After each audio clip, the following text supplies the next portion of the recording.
Break के बाद आपका फिर स्वागत है।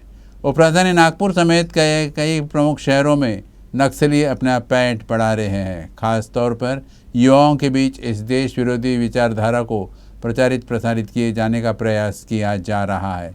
राज्य के नक्सल विरोधी अभियान के आईजी संदीप पाटिल ने बताया कि कई शहरों में अर्बन नक्सल का नेटवर्क बना हुआ है जो युवाओं को देश विरोधी आंदोलन में शामिल कर रहा है। पाटिल के मुताबिक यह नेटवर्क सरकार के खिलाफ होने वाले प्रदर्शनों में भी शामिल होता है। इस नेटवर्क का टारगेट आर्थिक और सामाजिक रूप से पिछड़े युवाओं पर केंद्रित है। राज्य में अर्बन नक्सलिज्म काफ़ी सक्रिय हुआ है और नागपुर के लिहाज से एक बेहद ही चौंकाने वाला इनपुट सामने आया है कि नागपुर समेत राज्य के कुछ प्रमुख शहरों में अर्बन नक्सलिज्म जो है वो बहुत तेज़ी से बढ़ रहा है। इस पर अधिक बातचीत करने के लिए हमारे साथ मौजूद हैं संदीप पाटिल। आप आईजी हैं एंटी नक्सल सेल महाराष्ट्र के। सर, ये बताएं कि जो इनपुट आए हैं सुरक्षा एजेंसियों के हवाले वो बेहद चौंकाने वाले हैं और ख़तरनाक भी हैं। जंगलों तक सीमित रहने वाले नक्सल या उनका जो एक तरीके से विचारधारा है वो शहरों में भी अब केंद्रित हो रही है और युवाओं को कहीं ना कहीं अपने ओर आकर्षित करने के लिए प्रयत्नरत है।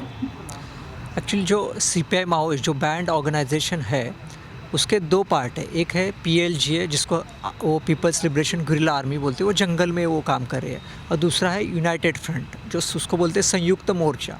यह है कि अभी हमारा गढ़चिली गोंदिया में शासन ने काफ़ी अच्छा भी वहाँ इफेक्टिव योजना इम्प्लीमेंटेशन हो रहा है। हमारा भी सिक्योरिटी फोर्सेस का अपने स्पेशल C60 का वहाँ बड़ा प्रभाव है, तो वहाँ से रिक्रूटमेंट नहीं हो रहा। तो वहाँ से रिक्रूटमेंट नहीं हुआ तो अभी वो अर्बन एरिया पे फोकस कर रहे हैं क्योंकि अर्बनाइजेशन बड़ा है, गांव से लोग वहाँ गए और अर्बन एरिया कुछ ना कुछ छोटा मोटा चलता है। तो वर्कर क्लास है, स्टूडेंट्स है, आदिवासी लोग है, शोषित वर्ग है, या स्लम एरिया है, वहाँ पे फोकस है।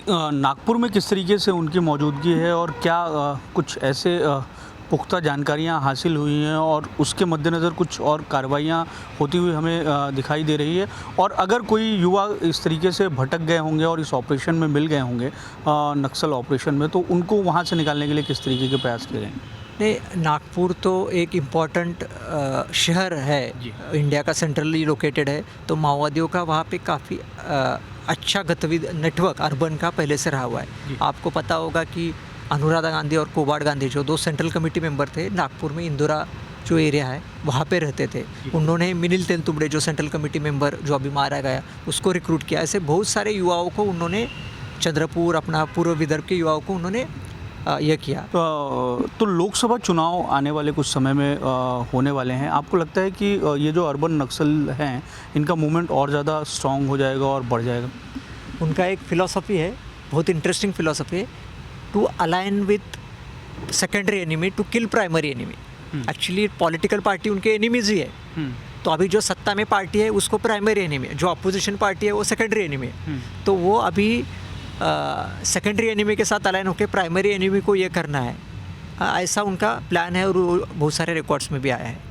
धन्यवाद सर हमसे बात करने के लिए। तो ये थे एंटी नक्सल ऑपरेशन के आईजी संदीप पाटिल, जिन्होंने हमें बताया कि किस तरीके से अर्बन नक्सलिज्म जो है वो फैल रहा है और नागपुर में भी इसकी मौजूदगी काफ़ी मुखर होती हुई दिखाई दे रही है। कैमरामैन अतुल गवई के साथ दिव्येश द्विवेदी, UCN न्यूज़, नागपुर।